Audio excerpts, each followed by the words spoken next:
Good morning बच्चों। Last we are discuss about the relation between current and drift velocity and ohm's law. Matric class के अंदर भी आपने पढ़ रखा है ओम्स लॉ क्या होता है। Potential difference is directly proportional to current. तो कल हमने इसका प्रूफ बताया था +2 स्टैंडर्ड के हिसाब से। उसके बाद इलेक्ट्रिकल रेजिस्टेंस एक नया टॉपिक आया था। तो इलेक्ट्रिकल रेजिस्टेंस कहाँ से आया? ओम्स लॉ से। रेजिस्टेंस क्या काम करता है? Resistance oppose the flow of electric current in the circuit. Circuit के अंदर करंट का अपोज करता है, चार्ज पे रोक लगाता है। ठीक है। और रेजिस्टेंस की जो वैल्यू बताई थी हमने V/I बताई थी। अब रेजिस्टेंस आपने मैट्रिक क्लास के अंदर एक क्वेश्चन पढ़ा होगा कि on what factor resistance will be depend on it's. कौन कौन से ऐसे फैक्टर है जो रेजिस्टेंस उनके ऊपर डिपेंड करता है। तो वहाँ पे हम डायरेक्ट आपको बताते थे resistance length of the conductor के ऊपर डिपेंड करता है और एरिया ऑफ क्रॉस सेक्शन के ऊपर डिपेंड करता है और nature of the material of the substance के ऊपर डिपेंड करता है। यहाँ पे उसका प्रूफ बताएंगे और रजिस्टिविटी कैलकुलेट करके दिखाएंगे। वहाँ से हम रजिस्टिविटी कैलकुलेट करते थे मैट्रिक क्लास से, तो डायरेक्ट अपना फॉर्मूला था। तो यहाँ पे सबसे पहले हमने क्या मान लिया, एक स्लैब मान ली, रेक्टेंगुलर स्लैब। और रेक्टेंगुलर स्लैब की जो लेंथ है हमने L मान ली। ठीक। तो resistance length of the conductor के ऊपर कैसे डिपेंड करता है, अब +2 स्टैंडर्ड के अंदर ये बात बताएंगे।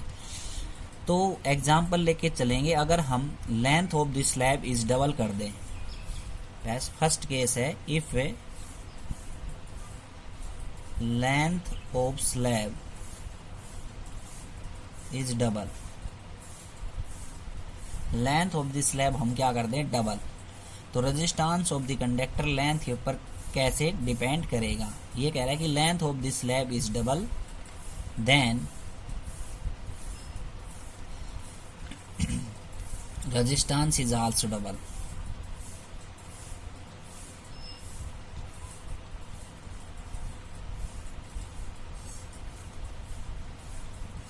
ये कह रहा है कि लेंथ ऑफ द कंडक्टर को अगर हम डबल कर दें, मतलब L है और L को हम इतना ही और कर दें, तो ये हो गई डबल। तो रेजिस्टेंस ऑफ द कंडक्टर क्या हो जाएगा, डबल हो जाएगा। इसलिए हम R is directly proportional to L लिख सकते हैं। इसका मतलब लेंथ बढ़ी तो रेजिस्टेंस की मात्रा बढ़ी। Length of the conductor double हो गया तो रेजिस्टेंस भी क्या हो गया, डबल। तो ये कैसे हुआ? देखो, अगर हम रेजिस्टिविटी का फॉर्मूला लगाएं R is equal to row L/A, ये फॉर्मूला हमने मैट्रिक क्लास के अंदर पढ़ रखा है। अगर यहाँ पे लेंथ L है तो इसको डबल कर देते हैं, तो रो इंटू में 2L/A। ठीक है। और ये हम R' की वैल्यू ले लेते हैं, ये R। लेंथ को हमने क्या कर दिया, यहाँ पे डबल कर दिया, 2L कर दिया। तो 2L करेंगे तो यहाँ से 2 हमने बाहर निकाल लिया, तो रो L/A।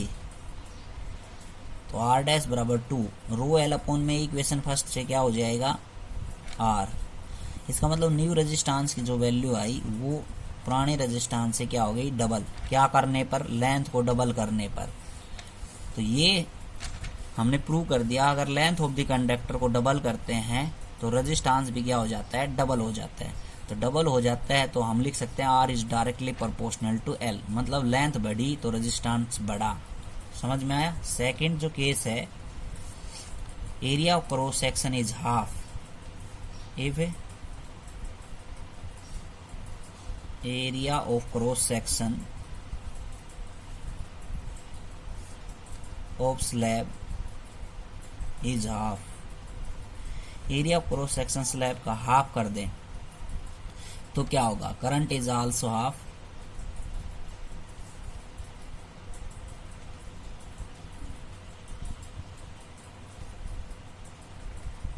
करंट क्या हो जाएगा, हाफ हो जाएगा। ठीक है। तो रेजिस्टेंस की वैल्यू क्या हो जाएगी, then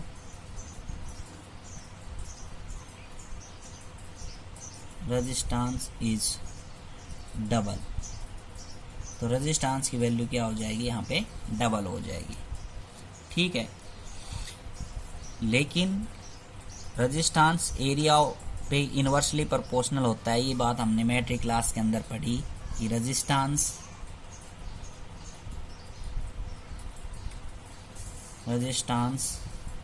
is inversely proportional to area of cross section of slab. इसका मतलब क्या हुआ कि रेजिस्टेंस इनवर्सली प्रोपोर्शनल है एरिया के। ठीक, वो कैसे है? अगर हम फिर से वो फॉर्मूला लगाएं, R is equal to rho L by A. ठीक है, तो एरिया ऑफ क्रॉस सेक्शन को हम हाफ कर देते हैं, तो R डैश की वैल्यू कितनी आएगी? Rho L A by 2।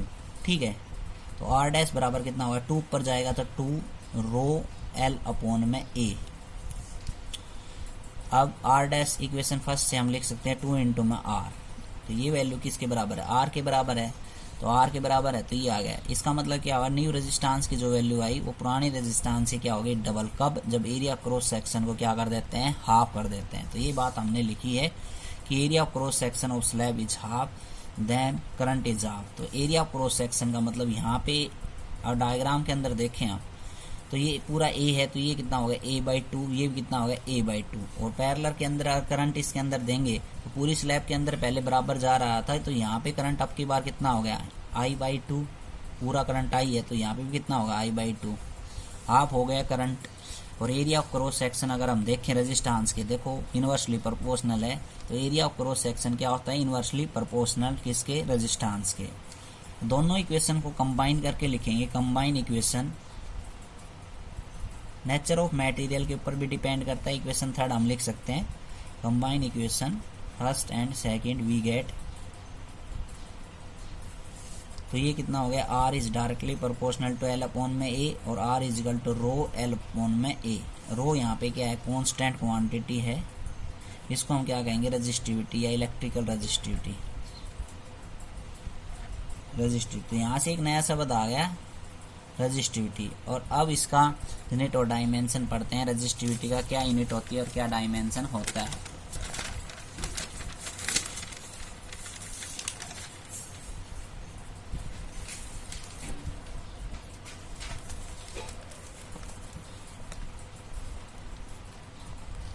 तो देखो यहाँ से रो की वैल्यू अपने पास अगर हम कैलकुलेट करेंगे तो कितना आएगा? R इंटू में ए बाई एल। ठीक है, अब रेजिस्टेंस की होती है ओम, एरिया की होती है मीटर स्क्वायर और लेंथ की होगी मीटर, तो मीटर से मीटर कैंसिल, ओम मीटर इसके ऐसा यूनिट है। On what factor resistivity is depend. अब रेजिस्टिविटी किन किन फैक्टर के ऊपर डिपेंड कर रही है? यहाँ से देखो रेजिस्टिविटी का फॉर्मूला हमने पीछे पढ़ लिया रो का कि ML/NA टो ई स्क्वायर, वो रेजिस्टेंस के बराबर R के बराबर आया था, और रो और R डायरेक्टली प्रोपोर्शनल है, तो रेजिस्टिविटी की वैल्यू भी वहां से कैलकुलेट हुई ML/NA टो ई स्क्वायर। तो रो जो है दो फैक्टर के ऊपर डिपेंड कर रही है, यहाँ पे नंबर ऑफ इलेक्ट्रॉन्स के ऊपर और रिलैक्सेशन टाइम के ऊपर। नंबर ऑफ इलेक्ट्रॉन जितने ज्यादा होंगे उतनी ही रेजिस्टिविटी कम होगी, और रिलैक्सेशन टाइम जितना ज्यादा होगा उतनी ही रेजिस्टिविटी कम होगी। ऐसे ही अपोजिट रिवर्स इसका ट्रू है, नंबर ऑफ इलेक्ट्रॉन्स अगर कम होंगे तो रेजिस्टिविटी क्या होगी? ज्यादा। ऐसे रिलैक्सेशन टाइम अगर कम होगा तो रेजिस्टिविटी की वैल्यू क्या होगी? ज्यादा। उसके बाद अब छोटे छोटे टॉपिक हैं। करंट डेंसिटी किसे कहते हैं? Current density in a conductor is defined as current per unit area. Current upon में एरिया करंट डेंसिटी कहलाती है। इसको हम जे लेटर से डिनोट करते हैं फिजिक्स के अंदर। तो जे क्या होता है? करंट अपॉन में एरिया। करंट का फार्मूला हमने पढ़ लिया, करंट और ड्रिफ्ट वेलोसिटी में रिलेशन पढ़ी थी, वो क्या थी हमारी? ANEVD अपॉन में एरिया। एरिया से एरिया कैंसिल, तो ये बच गया NEVD। ठीक है, करंट डेंसिटी जो है एक वेक्टर क्वांटिटी होती है, SI यूनिट होती है इसकी ampere per metre square. Dimension क्या हो गया? AL-2। ठीक है, ये इसके यूनिट और डायमेंशन हो गए करंट डेंसिटी। छोटे छोटे टॉपिक हैं, ये डेफिनेशन है theoretically. Conductivity, the reciprocal of resistivity is called conductivity. Resistivity का अपोजिट कंडक्टिविटी कहलाती है, ये मैट्रिक क्लास में भी आ चुका। तो ओम मीटर उसकी यूनिट है, तो इसकी क्या हो जाएगी? ओम मीटर इनवर्स। कंडक्टांस क्या होता है? रेसिप्रोकल ऑफ रेजिस्टेंस क्या कहलाता है? कंडक्टांस कहलाता है। इसको जी लेटर से डिनोट करते हैं 1/R। इसको मैथमेटिकल फॉर्म के अंदर लिखा जाता है। रेजिस्टेंस की SI यूनिट होती है ओम, तो इसकी अपोजिट हो गई मो और सीमेन। ठीक है। उसके बाद अगला टॉपिक आता है रजिस्टर्स क्या होते हैं। सीबीएसई में इम्पोर्टेंट है ये टॉपिक। हरियाणा बोर्ड में इस पे जो क्वेश्चंस आते हैं वो क्वेश्चंस मैं बाद में करवाऊंगा। कलर कोडिंग के ऊपर क्या क्वेश्चंस बनते हैं। तो रजिस्टर्स क्या होते हैं। अब मार्केट के अंदर हम जाएं तो कॉमर्शियल रजिस्टर्स हमें अवेलेबल होते हैं, जैसे कार्बन रजिस्टर सेल्स होते हैं, उस टाइप के होते हैं। उनके बीच के अंदर एक कंडक्टिंग वायर्स होती है, लीड्स होती है, दो एंड से वो कनेक्ट होते हैं, दो वायर से अलग अलग। या हम कह सकते हैं जैसे निप्पो के सेल्स हैं, उन दोनों के एंड्स के अंदर पॉइंट्स पॉजिटिव और नेगेटिव एंड्स पॉइंट होते हैं। उसी प्रकार के क्या होते हैं रजिस्टर्स। वो जो रजिस्टर्स हमें मार्केट के अंदर अवेलेबल होते हैं उनका काम क्या होता है रजिस्टर्स का, जैसे सेल्स का काम होता है वैसे ही इनका क्या होता है रजिस्टर्स का काम होता है। तो इनको हम समझने के लिए हमें कुछ रूल्स हैं वो फॉलो करने पड़ेंगे। वो रूल्स क्या हैं। We understand the meaning of colour coding on the resistor. देखो रजिस्टर्स जो होते हैं उनके ऊपर कलर्स होते हैं, कलर्स को कलर कोड होते हैं। उन कलर कोड के हिसाब से जो रजिस्टर्स हैं उनको हमें समझना होता है इन कलर का मतलब क्या है, कलर कोडिंग का मतलब क्या है। तो इस प्रकार का जो रजिस्टर्स है वो हमने सपोज किया है, जिसपे हमने कलर दिखा दिए ए बी सी डी, अलग अलग प्रकार के कलर्स हैं, दो एंड्स दिखा दिए उसके, ठीक है। तो उसके लिए आपको एक रूल्स है शॉर्टकट के अंदर बना रखा है रूल्स, वो याद करना पड़ेगा। वो रूल्स क्या है देखो। BB ROY great Britain very good wife wearing gold silver necklace. इसका मतलब ये है कि बीबी रॉय की पत्नी वो महान है और वो क्या पहनती है गोल्ड सिल्वर सोने चांदी के नेकलेस पहनती है। तो आसान है ये ट्रिक याद करने के लिए। ये ट्रिक क्यों बनाई गई है, क्योंकि कलर कोडिंग इन रजिस्टर्स के ऊपर कलर्स होते हैं, उन कलर्स के ऊपर कोड होते हैं, उन कलर्स को सीक्वेंस में समझने के लिए ट्रिक बनाई गई है। उनके हिसाब से इनके ऊपर क्वेश्चन बनते हैं। वो क्वेश्चन कैसे बनते हैं वो भी मैं आपको बताऊंगा। जैसे BB ROY great Britain very good wife wearing gold silver necklace, इस चीज को याद रखें। ये बी का मतलब ब्लैक ब्राउन, आर का मतलब रेड ग्रे, ठीक है, ब्लैक ब्लू, और बी का मतलब जो है ये ब्लैक ब्राउन और रेड, फिर ऑरेंज, फिर येलो, फिर ग्रीन, फिर ब्लू, और फिर वॉयलेट, फिर ग्रे, और फिर वाइट। इस प्रकार मैंने ये नीचे जो ब्लैक पेन के निशान कर रखे हैं उन्हीं शब्द को आपको लेना है, ठीक है, और उनके कलर्स आपको याद करने हैं। तो कलर्स की टेबल हम देखते हैं। दूसरी भी ट्रिक किसकी दे रखी है। तो दूसरी ट्रिक क्या है, black brown rod of your gate. Black brown rod, तुम्हारे जो गेट का रंग है वो कैसा है, black brown. Become very good, वो अच्छा लगता है। वैन गिवन सिल्वर कलर, अगर आप उसको क्या दें, सिल्वर कलर दें। तो ये बी हैं, इनको याद करने की ट्रिक है। उनके सीक्वेंस, कलर के सीक्वेंस के लिए ट्रिक बनाई गई है। तो यहाँ पे सबसे पहले आपको ये कलर्स याद करने हैं sequence, black brown red orange yellow green blue violet grey white, ठीक है। फिर इनके लेटर हैं शॉर्ट फॉर्म में BB ROY great Britain very good wife. ये शॉर्टकट तरीका है याद करने का। फिर आपको ये नंबर्स लिखने हैं, 0 से स्टार्ट करना है ब्लैक के अंदर, फिर 0 1 2 3 4 5 6 7 8 9। कलर्स सभी याद हो जाएंगे लेकिन सीक्वेंस की बात है, पहले ब्लैक आएगा क्योंकि बी के ऊपर 3 कलर ब्लैक ब्राउन और ब्लू। तो ये ध्यान रखना है, ब्लैक पहले आ रहा है, फिर ब्राउन आ रहा है, फिर क्या आ रहा है, ब्लू आ रहा है एग्जाम के अंदर इस चीज को। फिर होता है मल्टीप्लर। मल्टीप्लर को कैसे लिखते हैं, 10 की पावर के अंदर लिखते हैं, 10 की पावर 0, 10 की पावर 1, 10 की पावर 2, 10 की पावर 3, 10 की पावर 4, 10 की पावर 9 तक। उसके बाद कलर्स और होते हैं। फोर्थ कलर के लिए फोर्थ जो स्ट्रिप होती है उसके ऊपर कलर होते हैं गोल्ड सिल्वर या नो कलर। या तो गोल्ड सिल्वर मिलेगा फोर्थ स्ट्रिप के ऊपर, या सिल्वर मिलेगा, कोई कलर नहीं मिलेगा। अब फोर्थ स्ट्रिप का मतलब क्या है, जैसे पीछे हमने कार्बन रजिस्टर दिखाया है उस पर 4 कलर दिखाए A B C D। तो A B C के लिए तो ये लेटर्स नंबर मल्टीपल काम आएंगे, और D के लिए कलर्स काम आएंगे, गोल्ड सिल्वर और नो कलर। आपको ऐसे याद करना है। फिर उसकी टॉलरेंस, कलर के लिए गोल्ड के ऊपर टॉलरेंस की मात्रा कितनी होती है, 5%, सिल्वर के लिए 10%, और नो कलर के लिए क्या होती है, 20%। अब इनके रूल्स हैं समझने के लिए। अब जो हमने कार्बन रजिस्टर्स दिखाया हुआ है उसके ऊपर 4 कलर्स दिखाए हैं। ये कार्बन रजिस्टर्स के ये 2 एंड्स, और इस पे A B C D, A B C और D, इस प्रकार से। First colour represent the first significant figure, ये जो है क्या रिप्रेजेंट करता है, फर्स्ट सिग्निफिकेंट फिगर को रिप्रेजेंट करता है। फर्स्ट सिग्निफिकेंट फिगर का मतलब ये है अपने जीरो, जैसे ब्लैक कलर आ गया यहाँ पे ए पॉइंट के ब्लैक, तो ये किसको रिप्रेजेंट करेगा, जीरो को रिप्रेजेंट करेगा। अगर यहाँ पे आ गया ऑरेंज तो ये 3 को रिप्रेजेंट करेगा। Second strip of colour represent the second significant figure, अब सेकंड कलर भी क्या करेगा, सेकंड सिग्निफिकेंट फिगर को ही रिप्रेजेंट करेगा। मतलब बी की जगह अगर आ गया वोयलेट, तो वोयलेट देखेंगे सामने 7 नंबर के ऊपर है, तो यहाँ पे अगर रेड आ गया पहले नंबर पे तो लिखेंगे 2, और वायलेट आ गया तो दूसरे नंबर पे लिखेंगे 7। अब थर्ड क्या करता है, third strip of colour represent multiplier, third किसको रिप्रेजेंट करता है, इनके मल्टीप्लर को। जैसे थर्ड नंबर पे आ गया ऑरेंज, तो ऑरेंज की जगह आप क्या लिखेंगे, मल्टीप्लाई 10 की पावर 3, ठीक है।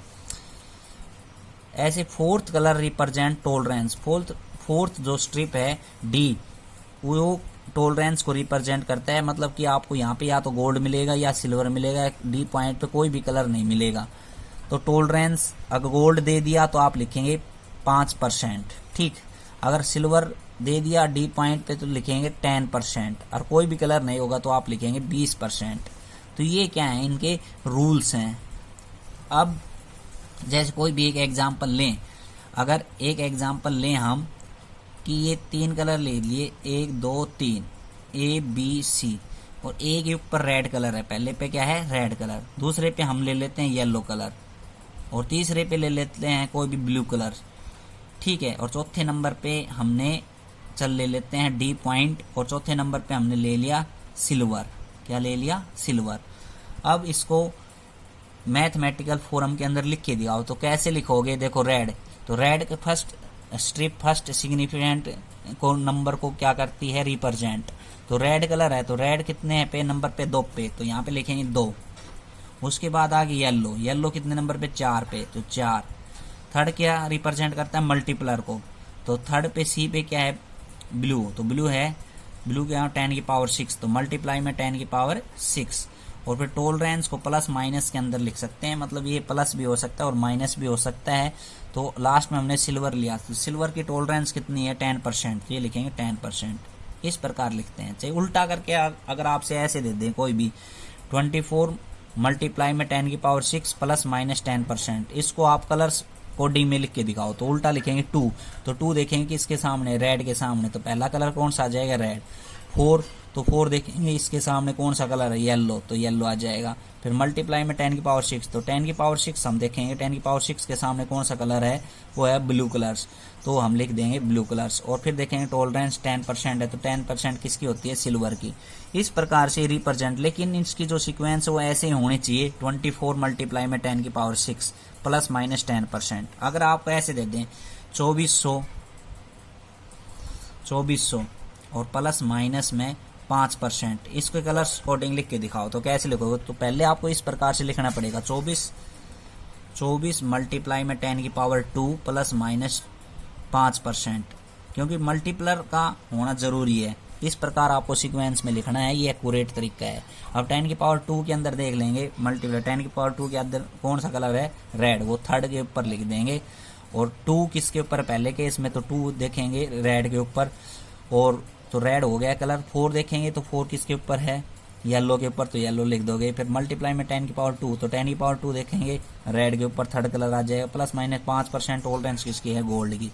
तो इस प्रकार से आपको कलर्स देखने हैं। फिर भी आपको कोई बात समझ में नहीं आई तो मेरे से पर्सनली डिस्कस कर सकते हैं। Thank you.